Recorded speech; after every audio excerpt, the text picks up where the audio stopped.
Wabarakatuh. Halo anak-anak, apa kabarnya nih? Masih PJJ ya? Kita setelah PTS, sekarang kita masuk ke bab 4 tentang pemanasan global. Masih bersama dengan Ibu Nurti Istilah Ratasari.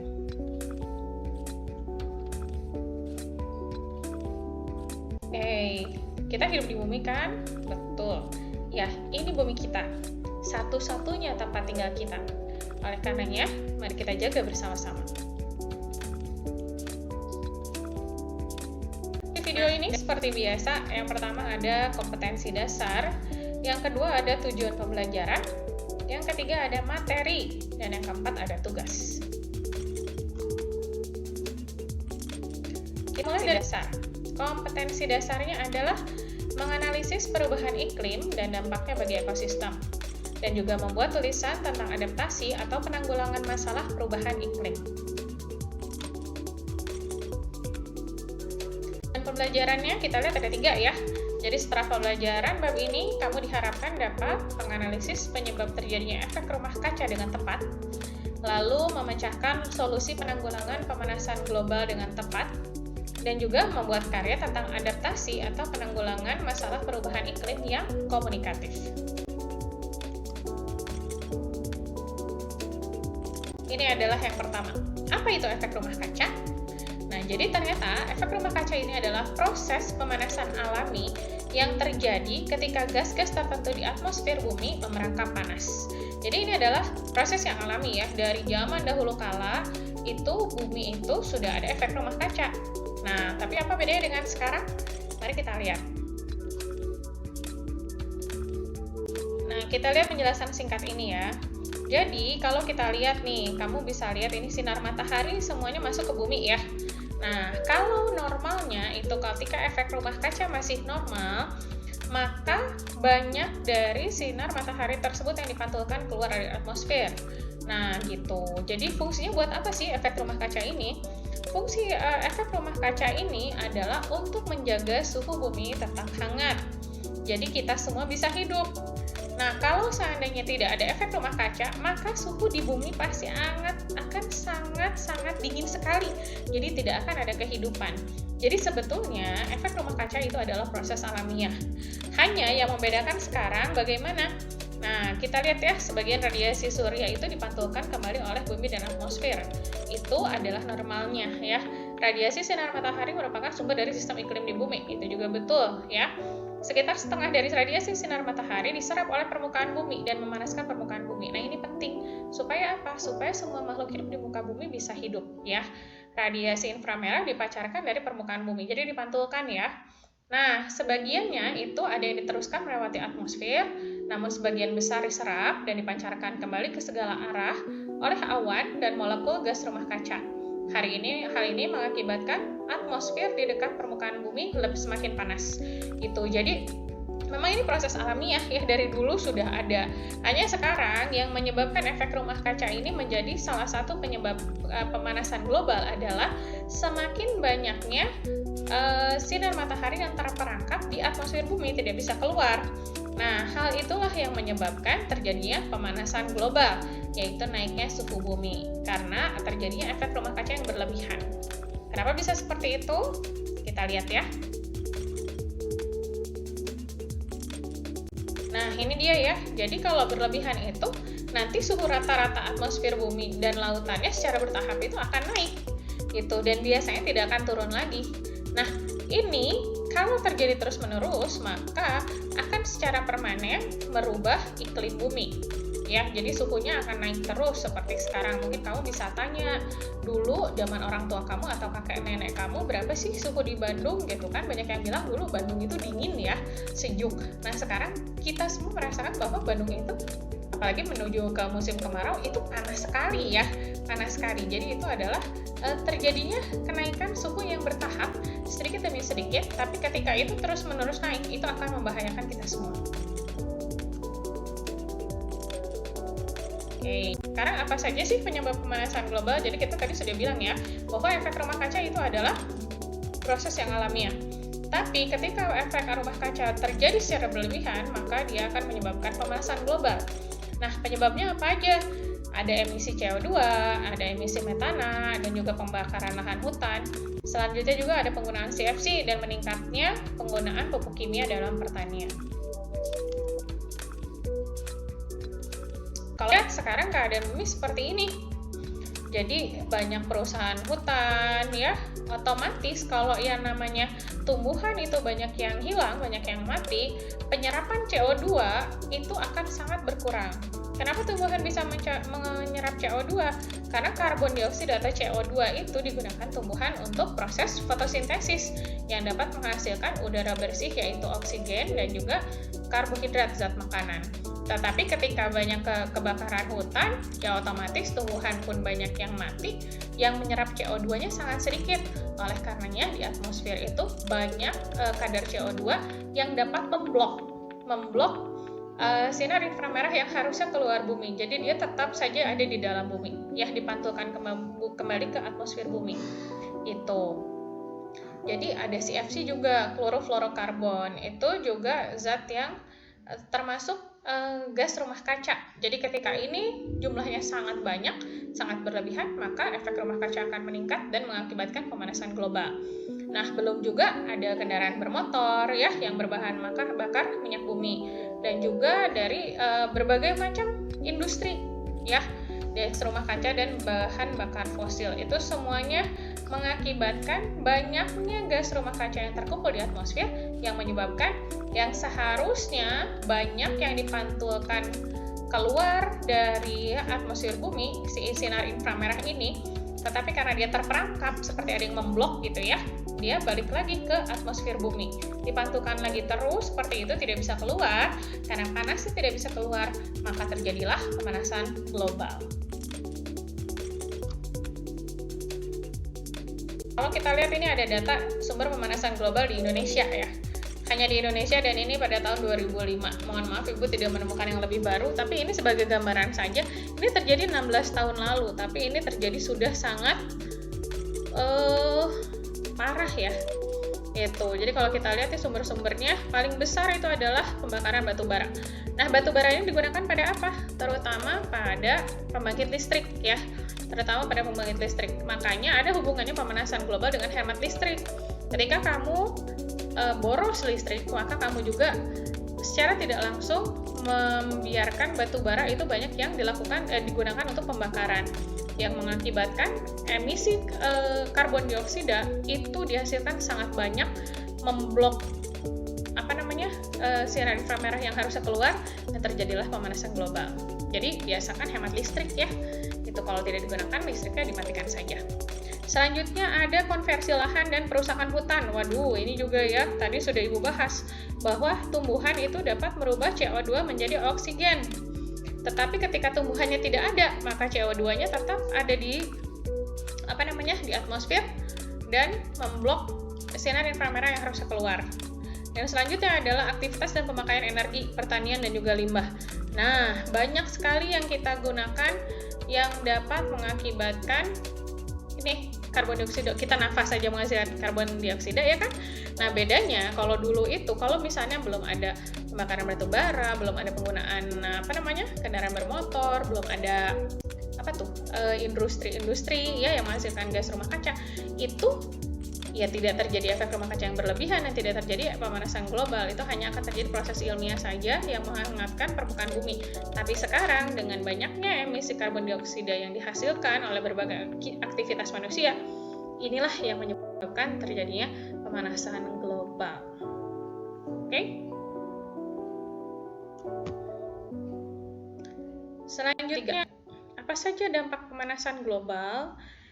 Nah, kalau sudah global pemanasannya sudah naik suhu bumi, otomatis suhu buminya semakin tinggi, penguapan dan curah hujan tidak menentu, mencairnya glasier, terus hilangnya terumbu karang, kepunahan spesies, kegagalan panen, dan penipisan lapisan ozon. Ini kalau kita baca sekilas kayaknya tidak seram ya, tapi kalau kita resapi baik-baik ini cukup menyeramkan ya.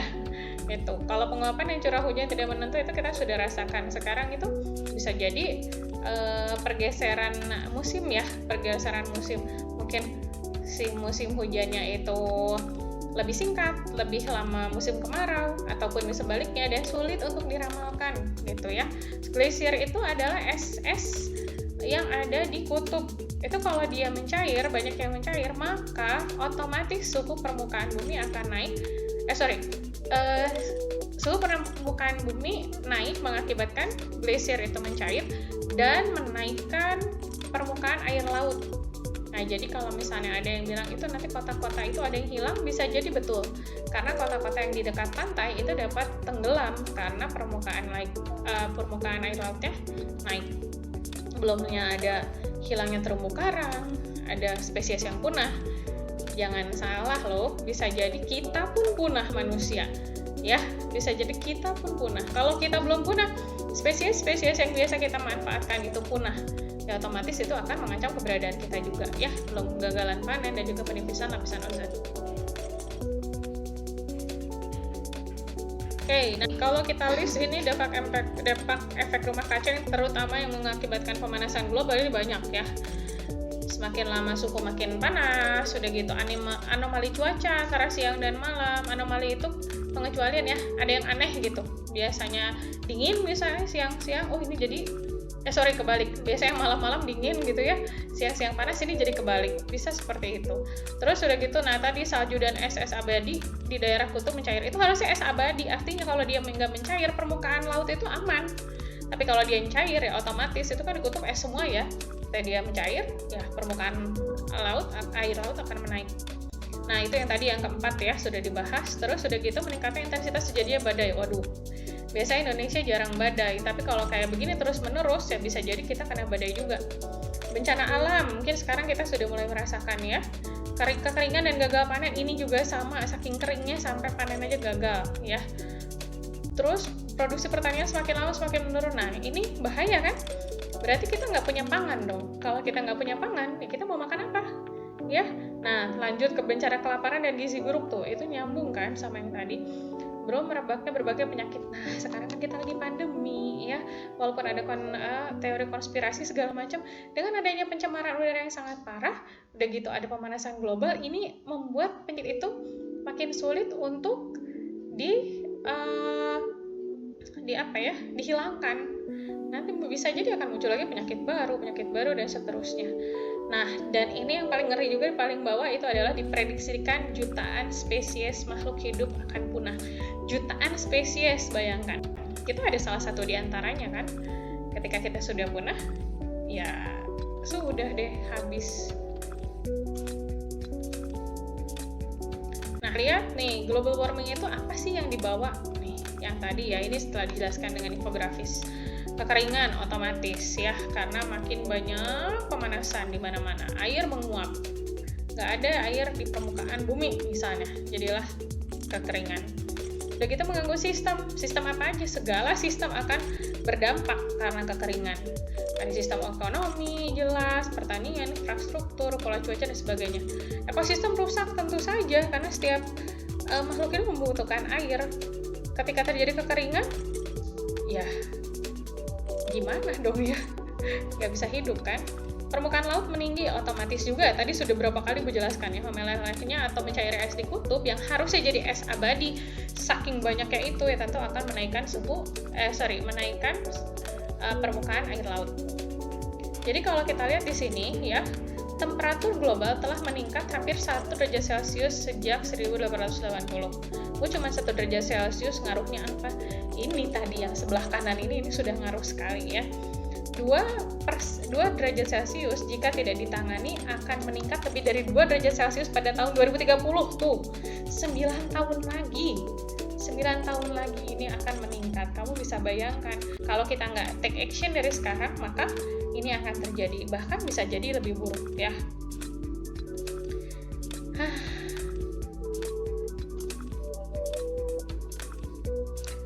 Bagaimana sih cara menanggulangi pemanasan global? Banyak sekali yang bisa kita lakukan dan bisa kita lakukan dari hal yang mudah ya. Tapi kalau di sini secara global adalah menggunakan energi terbarukan, meningkatkan efisiensi bahan bakar kendaraan, mengurangi penebangan hutan, mengurangi penggunaan CFC, mendukung dan turut serta pada kegiatan penghijauan. Wah Bu, ini kayaknya susah. Kita mulai dari yang paling mudah. ini ada peta konsep atau mind map ya, peta pikiran dari seseorang mungkin ya di luar sana yang pengen ikut serta menanggulangi global warming. Global warming pemanasan global ya. Kita harus melakukan sesuatu tuh, pergi travel ya, travel, kita pergi berpergian itu ternyata paling bagus ya kalau nggak naik mobil, tapi itu juga yang hybrid kalau bisa, kalau nggak listrik ya, Tesla udah masuk by the way ya, dan lain-lainnya ya, atau misalnya kita ngerental, atau itu bannya juga harus baik. Kenapa? Karena makin bannya baik itu penggunaan BBM-nya makin efisien, jadi dia nggak boros. Kalau bisa jalan-jalan, kalau bisa naik sepeda, kalau bisa naik public transportation, atau bisa naik kendaraan umum gitu ya. Nah, usahakan jangan ini katanya jangan terbang, jangan naik pesawat. Kenapa? Karena CO2-nya banyak ya. Usahakan. Tapi kalau ketika kepaksa ya kan, kamu nggak tiap hari juga naik pesawat ya. Ada yang belum pernah malah ya, mungkin ya nggak apa-apa. Tapi ya itu rekomendasi, gunakan cara lain ketika itu bisa. Nah udah gitu gunakan lagi sumber energi yang ramah lingkungan. Itu juga mungkin kita nggak semuanya bisa melakukan, tapi kita bisa menghemat listrik ya. Nah itu yang di home tuh ya tuh. Jadi ganti lampu dengan yang lebih hemat energi, betul, LED itu bisa ya, dan lebih awet juga. Udah gitu cari energi yang lebih efisien dari alat-alat listrik tuh. Udah gitu matikan kalau kita nggak pakai ya. Terus udah gitu jemur baju di tempat yang panas ya, kita nggak usah pakai pengering gitu. Terus kalau hebat, kalau bisa kita bisa pakai yang photovoltaic panels tuh, panel surya ya. Udah gitu bisa pakai water heaternya yang pakai tenaga matahari ya, dan lain-lainnya banyak banget. Terus beli makanan-makanan lokal supaya apa? Dia nggak usah dikirim dari luar negeri dari mana, jadi nggak ada emisi karbon dioksida. Udah gitu, nah gunakan sedikit useless, pakai tas belanja sendiri. Udah gitu pakai kertas yang recycle, atau kita bisa pakai kertas bolak-balik ya. Udah gitu mana lagi nih ya? Oh, makan lebih sedikit daging katanya ya, karena dia menghasilkan banyak metan. Zat itu juga gas rumah kaca. Udah gitu tanam pohon ya. Terus udah gitu kamu juga bisa jadi katalis atau jadi percepat semua hal ini terjadi ya. Lakukan pembelajaran atau cari-cari fakta tentang lingkungan sekarang, global warming itu seperti apa. Udah gitu kita banyak ngomong tuh dalam artian menyuarakan, atau kita banyak melakukan melakukan usaha-usaha ini mulai dari kita sendiri gitu ya. Jangan banyak ngomong tapi tidak melakukan kerja gitu ya. Terus terus ya, banyak banget ya. Jadi banyak banget. Atau paling mudah. Nggak juga sih, tapi ini bisa dilakukan oleh siapapun ya. Jadi kita mengenal apa sih yang disebut dengan zero waste. Zero itu adalah nol. Waste itu adalah sampah. Jadi bagaimana kita meminimalisir sampah, mengurangi sampah plastik, dan juga menggunakan barang yang ramah lingkungan. Contohnya nih, gimana sih cara mengurangi sampah saat beraktivitas di luar rumah, walaupun sekarang kita lebih sering di rumah ya. Jadi bisa nolak kalau diberikan kantong plastik. Misalnya kamu pergi ke minimarket, kamu cuma beli coklat 1, dipakein plastik. Kan bisa aja, nggak usah mas, saya bawa aja gitu ya. Terus nggak usah pakai sedotan plastik. Ini juga sebenarnya sedotan nggak butuh-butuh amat ya, kita bisa minum langsung. Terus makan di tempat, biar kita nggak usah pakai plastik untuk bawa pulang ya, dan juga selalu dihabiskan supaya nggak jadi sampah. Terus atau kita bisa bawa tempat makan sendiri, ini juga gampang ya. Terus bawa tempat minum sendiri, ini juga gampang. Terus bawa sapu tangan sendiri sebagai pengganti tisu, ini juga gampang ya. Bawa cemilan minim sampah dari rumah. Nah kalau dari rumah kan kita pakai tempat sendiri gitu ya, nggak banyak kemasan yang lain. Terus bawa tas belanja sendiri, ini gampang semua ya. Gampang, bisa dilakukan sedikit demi sedikit ya. Jadi proses zero waste itu 3R, 3Rs ya. Reduce, reuse, recycle. Mengurangi penyebab sampah, menggunakan sampah kembali, dan mendaur ulang sampah. Bisa dilakukan sedikit demi sedikit. Masuk Tugas ya, masuk dulu yang umum. Ini seperti biasa ya, buat rangkuman atau peta konsep mengenai pemanasan global ya. Terus kita masuk ke level 1, ini buat poster. Kamu bikin poster ya yang mengampanyekan tentang penanggulangan pemanasan global. Level 2-nya buat video yang mengkampanyekan penggunaan penanggulangan pemanasan global. Kalau level 3 buat dua-duanya, poster buat, video buat ya. Oke. Semangat. Oke, mulai dari sedikit sekecil apapun kita mulai dari sekarang. 3M, mulai dari diri sendiri ya. Apa aja yang bisa kamu lakukan ya. Mulai dari hal yang kecil, gak apa-apa, kecil juga, yang penting mulai dari diri sendiri, mulai dari sekarang. Dan istiqomah itu penting ya. Dan juga mulai dari sekarang, jangan tunda-tunda, lakukan sekarang. Karena kalau kita tunda, ya maka makin dekat nih pemanasan global yang kita takutkan efeknya itu. Oke, terima kasih banyak sudah menyimak hari ini. Ditunggu saran dan kritiknya seperti biasa. Jika ada pertanyaan, boleh ya. Boleh follow IG Ibu dan DM juga di sana @nurtiistilah. Assalamualaikum warahmatullahi wabarakatuh.